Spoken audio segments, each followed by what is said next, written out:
assistance.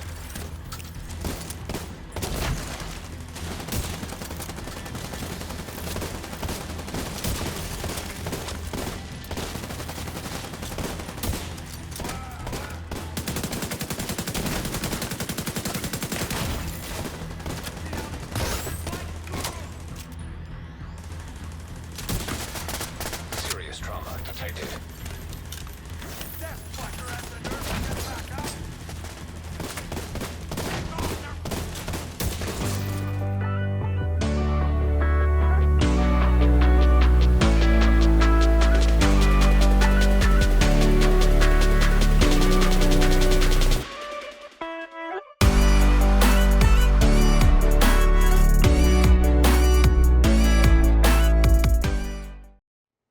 Hey everyone, RogueGold here, and today, by highly popular request, I'm delivering you my DPS legendary build. Now, with the release of TU16, we of course got 2 new legendary missions with Manning National Zoo and Tidal Basin, and so there's been a uptick in the amount of legendary content that I feature in the background of many of my videos because I've just been doing them more because of the recently released new missions, and so that has led to a flood of people asking me questions of, what is this build that you're running in all these videos? Can I see it? And while this build that I've been using is one that I've had for, a good 2 years maybe, ever since Gear 2.0 was introduced, I made one that was specifically for rating and legendary purposes. I never really made a dedicated video on it, and I did kind of tune some things up and modify it and just make it as best as it could be for the release of these new missions, and so I thought it was only right that I would finally do a video and show you all what I am using, and so that's what we're doing here today. I think you're going to find that it's nothing like crazy inventive, but it is absolutely incredibly strong and it gets the job done no matter what the high-end content you're doing. Like I said, rating, legendary, this is my go-to build when I'm running damage,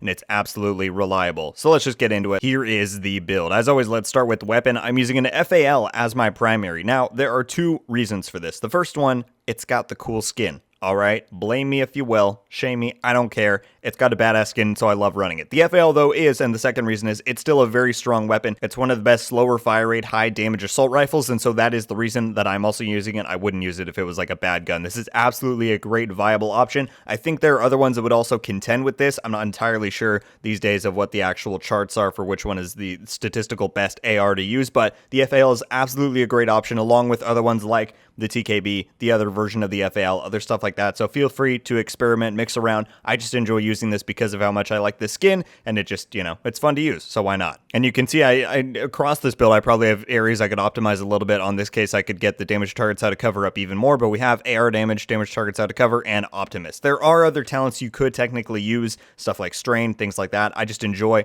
Optimus. There's a lot of great options. I think you all know the weapon talents at this point that end up working well. Go with Optimus, go with Strain, go with something reliable for your damage, and it'll suit you well. For the mods on here, I just have 2 crit chance ones, and then a crit damage on the grip, and then a 20 round mag, and of course the cherry gold skin, because it's a lot of fun. For my secondary, this is what changes up depending on the circumstance of what I'm playing. You're either here going to pretty much always see a Scorpio or a Nemesis, depending on if I need that short range or long range lethality, right? Because both can work very well. This is just a very high crit damage build, and so a shotgun or a sniper are going to benefit well from that, and those two excel at their short range and long range capability. So I think in some of the gameplay, especially in like Zoo, you guys saw me using the Nemesis. In some stuff like Tidal Basin, sometimes I'll use the Scorpio. Really just depends, but that's where you're going to see swap out there, and those are what I recommend, at least for this setup. Maybe there's other reasons, other purposes you could have for that slot, but that's what I will end up using. Then for the sidearm, if you weren't using an exotic, I would say the Busy Little Bee, but because we are with the Nemesis or the Scorpio, I run the Orbit, because it's just probably one of the best high-end pistols in my opinion, and if I ever remember to swap to it and get that extra crit, it's just going to help you out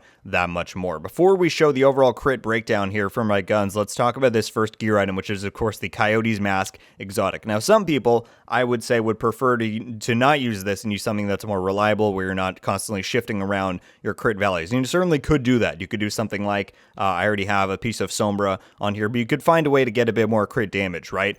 Well, this not only buffs up your team, but I've also constructed it in such a way that it keeps my crit values perfectly in line with where I want them, and then, like I said, provides those bonuses to your entire team and gets you that crit lethality. So, of course, we just have the standard rules on here for crit chance, crit damage, and I have a 12% crit damage mod, and then it gives you all of those bonuses. And so you can see right there, when I'm within 25 meters, anywhere from 0 to 25, it's going to work out in the way that I like, because, and I would say that's the most standard form of combat. Unless you're fighting a super long range enemy, most of the things you're fighting are going to be within 25 meters when you're using an assault rifle. And so when it is that case, I have by base 47% crit chance and 184% crit damage. So if I'm within that 0 to 15 meter range, I'm going to be getting the 25% crit damage, which puts me at almost 50% at that 47 mark there, and over 200% crit damage, which is fantastic. But then if I'm between the 15 and 25 mark, my crit chance doesn't cap out. I'm still at 57, so I'm not, wasting any bonus there,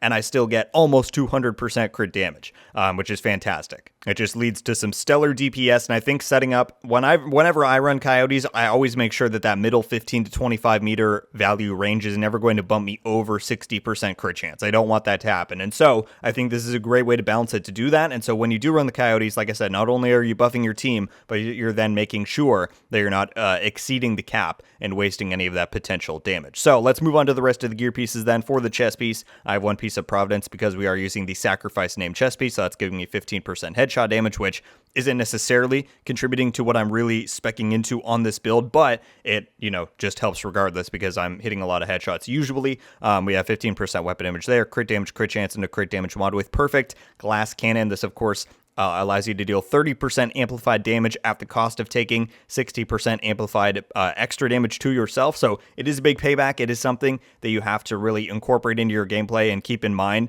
when you're, making plays. You don't want to expose yourself too much because you will go down quite fast, but it is a big payoff, and I think you really do notice that damage hike and that damage increase. And it really is part of how I'm able to achieve such high damage output and damage numbers. Moving on to the holster, I have an improvised piece because, again, we're cranking up that crit damage. That's how I'm getting that 184% value. On here, I have weapon damage, crit chance with another crit damage mod. Moving on to the backpack, we have one piece of Sombra, like I was saying earlier, to get that extra 15% crit damage bonus from the first piece brand bonus. On here, we have weapon damage, crit chance, crit damage with a crit damage mod with vigilance.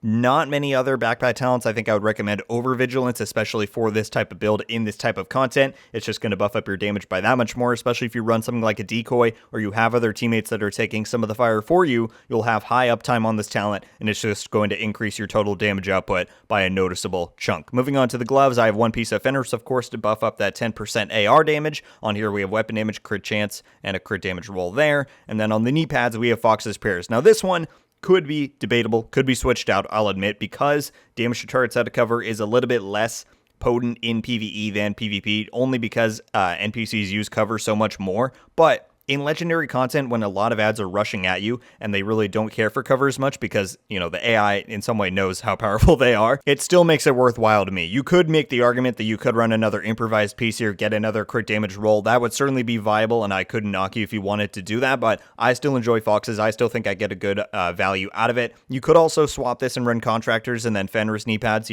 I'm not the type of person that crunches those numbers so delicately to know exactly what would be the highest statistical advantage, but whether you're using Foxes or Contractors or another improvised piece, you're going to be getting relatively the same amount of bonus here, and so that's why I'm doing that. And of course, this is giving me rifle damage, and I have weapon damage, damage targets out of cover, and a crit damage roll there. Moving on to my skills, this can really differ whatever you want and whatever your team may need for its composition. I like to run a decoy, again, because we have vigilance, because we have glass cannon, we're taking so much damage. It's helpful to be able to divert some of that attention, some of that aggro to another spot so you can take down those ads when they're not looking at you. But again, you might want to run something like, I don't know, a Stinger Hive, a trap, whatever it may be. Your team is going to have different uses, but this is what I like to run. And then, of course, a Revive Hive, because that's the play style that I like to have. Then for the specialization, I highly recommend Gunner. There are technically other ones you could use, something like the Sharpshooter if you're using the Nemesis or something like that. But the Gunner just provides you so many great bonuses for high uptime on damage and firing and all that stuff. You get the armor on kill, you get the extra rate of fire, you get a great med kit for PvE, armor kit for the bonus armor, all that stuff. So the extra weapon handling when you're not moving. So I think Gunner is a fantastic choice, but again, there are other ones you could potentially use for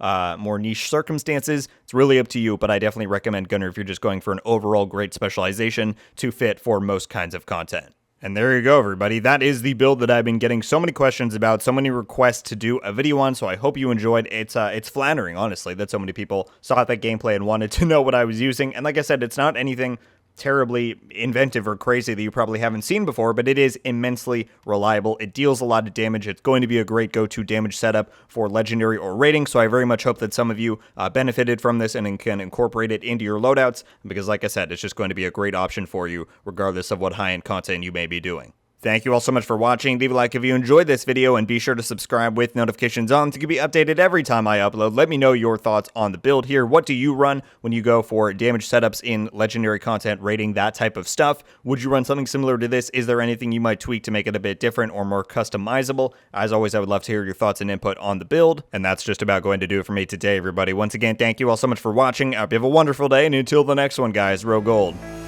out.